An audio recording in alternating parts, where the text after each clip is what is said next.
Ladies and gentlemen, a massive welcome to the One Championship, #1 women's strawweight in the world, Tiffany Teo. Tiffany, we missed you. You've been gone a year and you come back with a performance like that, rear naked choke in the second round against Meng Bo. You must be feeling fantastic. What's the initial reaction after putting in an epic performance like that? Yeah, it feels really great to be back in One Championship, and yeah, that's kind of like what I expected. Throughout the whole camp at Matrix MMA, that's all we've been working on, just getting the takedown, working on ground controls, damage on the ground, and going for the sub. Yeah. What in particular have you guys been working on that gave you that much confidence? You've always been an exceptional grappler, but you seem to know this was coming. I guess having a good team. So I've been working with Major since my first fight, and he has always a good eye for game planning, and he just caught on some of the stuff that she has been doing for her past few fights. So we just try to like capitalize on her weaknesses and use it to our advantages. Yeah. You've already had some special memories at Singapore Indoor Stadium, but what was it like fighting in front of the home crowd? It was a small crowd, but it was a loud crowd, and they seemed to love it. Yeah, it was a really great feeling. Like I could hear everyone cheering for me, and it felt really good. When I got the takedown, everyone was cheering for me. When I got the finish, and yeah, the energy was really great. Yeah. You seemed to say something to yourself just before the post-fight interview. What were you saying? What was going through your mind? Kind of just positive affirmations. Like uh I was just telling myself like, I got this, I'm fearless, I'm powerful, I got this. Yeah. So just right before the fight, I was just having all these positive thoughts in my mind. Yeah. How big is the confidence right now? Because, self-doubt is something that affects everybody. And when Mm-hmm. you're competing in a sport like this with such high stakes, there must be an element of doubt. And then you go and put in a performance like that, you must be feeling absolutely buzzing. Do you feel like you could take on anyone right now? That was pretty much your post-fight message. Yes, so yeah, post fight, I just pretty much call out, the whole female division, right? From atom, straw to flyweight. And that's what I plan to do. And I feel like, the past 1.5 years, I haven't been, fighting as much as I would like to due to some conditions that I had. And I'm glad it's all sorted out now.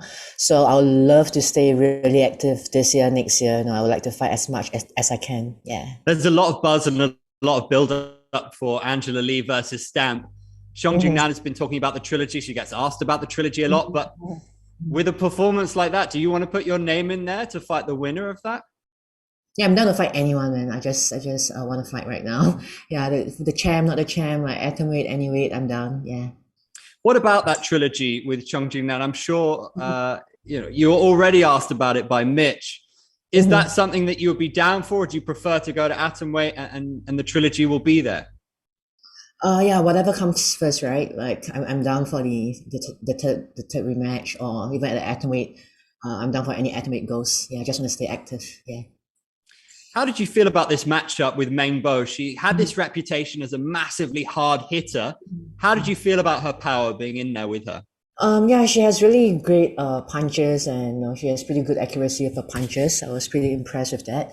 But nah, it's not the first time where I've been in deep waters, and I was ready for that. And my team prepared me for this, and it wasn't something that I wasn't expecting at all. Yeah. Where does she rank, do you reckon, among the hard hitters that you faced in the past? Where do you put Meng Bo? Honestly, from my experience, I would say she's one of the hardest hitters that I've faced. Yeah. Do you think that your grappling is underrated in some regards? I think it might have been Miura during midweek who said she saw you as a grappler, as a striker. Do you Yeah. think that your grappling gets the credit it deserves? Not really, right? I feel like I don't get the credit that I quite deserve in general, not just grappling or striking. It's like every time I go online, the apology I see like the fight predictions, I'm always the underdog, no matter if I fight a striker or a grappler. So I don't know. Here's a shout out to everyone. Put some respect on my name. Do you think that's going to happen now after kind of reminding the world just how good you are tonight? Yeah, I hope it does.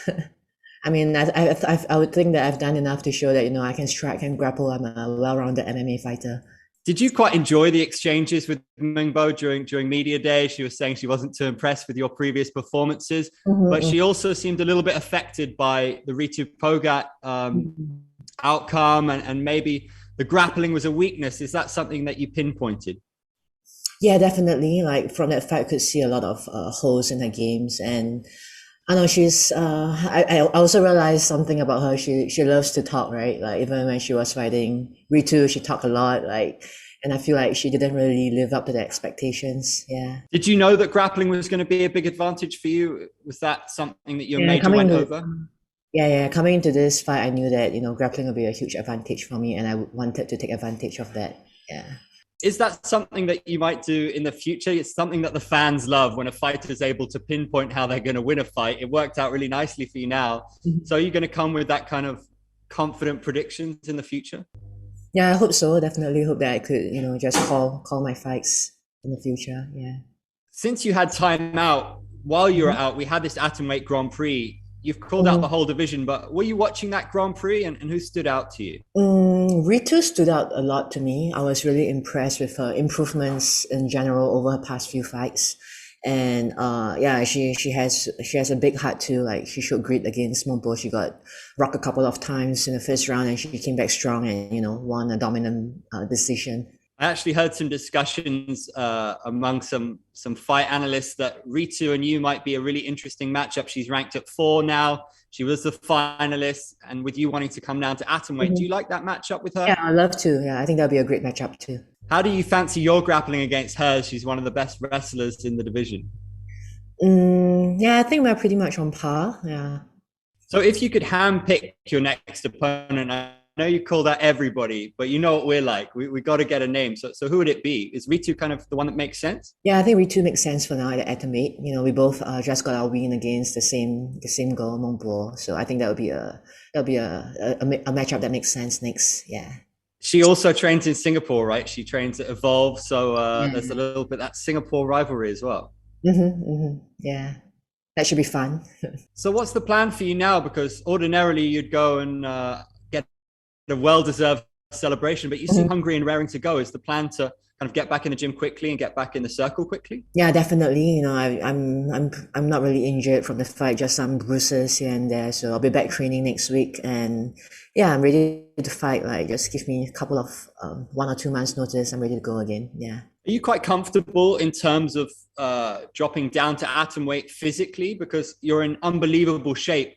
But that is a significant change for you, right? Yeah, that would be I would have to watch my diet a little bit more. But this cut has really been I didn't really diet much, and I felt really comfortable throughout the whole camp.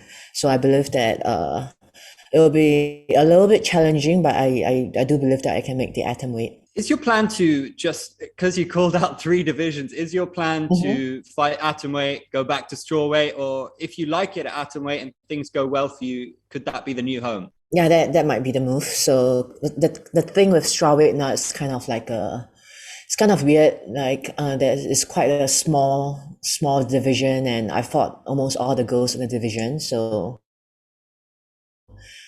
just not quite sure what's going to happen next in strawweight. So I'm open to just drop down to atomweight and see how it plays out. If I feel comfortable at atomweight, I would like to keep fighting at atomweight and eventually fight for the title. And if there's more goals coming up at strawweight, I would love to keep fighting at strawweight too.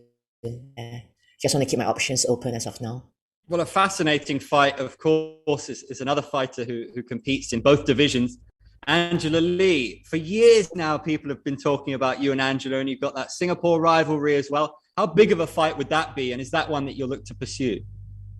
Yeah, that's been a fight that's on my mind since day one. Yeah, so I'm definitely down for that. Yeah. Does it feel like now's the time, or 2022 is the year that fight has to happen? Yeah, I think so. Like eventually it has to happen, right?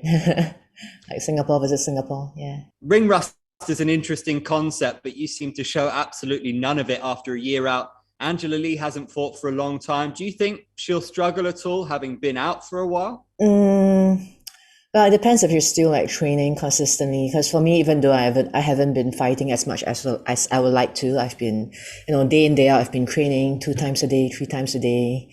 So it's not like a big change in my lifestyle or my habits. Yeah. So not much of a difference for me. Yeah. Were you surprised by Stamp winning by submission in the final? I don't think many people saw that coming. Did that Oh yeah, I surprise you? was I was really surprised by that. Yeah, and I was really impressed with her performance too.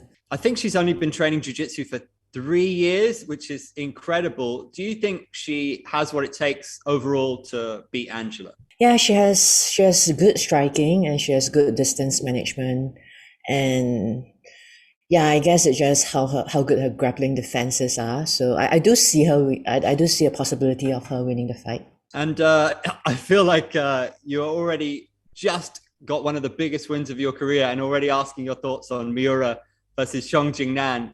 But it must be so interesting for you having fought both women. You've picked Yeah. Xiong Jingnan.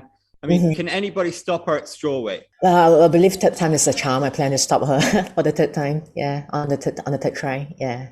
Do you think there's going to be the stars aligning and it's going to be the perfect time for you to meet? It seems like you want to have that fight, but you want to do something else first. Do you see that maybe later in 2022, you guys doing the trilogy?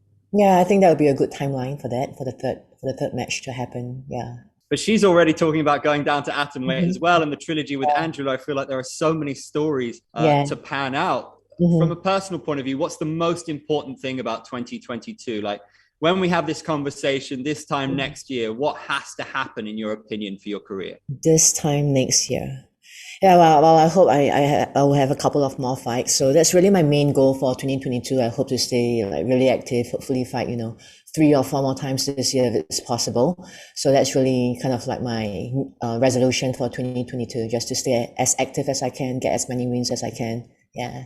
It's interesting that you said you feel a little bit underappreciated and underrated. Do you feel that you have to now take it upon yourself to be a bit louder, to call out those names, call out those other women? Do you think that's the way forward to get those big fights and get those big checks? Yeah, it seems like it, right? I feel like, earlier on in my career, I've been kind of like too chill, even though my nickname is No Chill. Like, I've just been like cruising and just, waiting for the next fight. So I feel like I have to kind of do something, even I have to call people, I have to do it to make it happen and to fight more often and to make people know that, I'm still here. Yeah. Meng Bo was absolutely tearing it up before she lost to Ritu. Is this one of the biggest wins of your career? I mean, you beat Nicolini, beat Miura. Where does this rank for you in the sweetest victories? I would say probably the second. So the first I would rank would be Michelle. I mean, she's a jiu-jitsu world champ, and I'm the first one in one championship to beat her too. So that's rank number 1 for me. And the second one I would say Meng Bo. Yeah, because she's a really good striker, and I managed to win the fight with a submission victory. Yeah.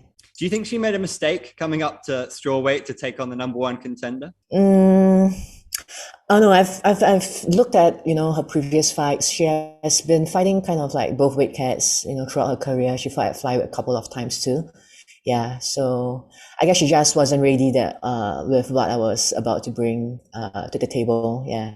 This isn't just about you. You're making history with every fight that you have. So what does tonight mean for Singaporean MMA and for women's MMA? What does it mean for Singapore MMA? Well, I guess I'm kind of like the only representative for women's MMA in Singapore.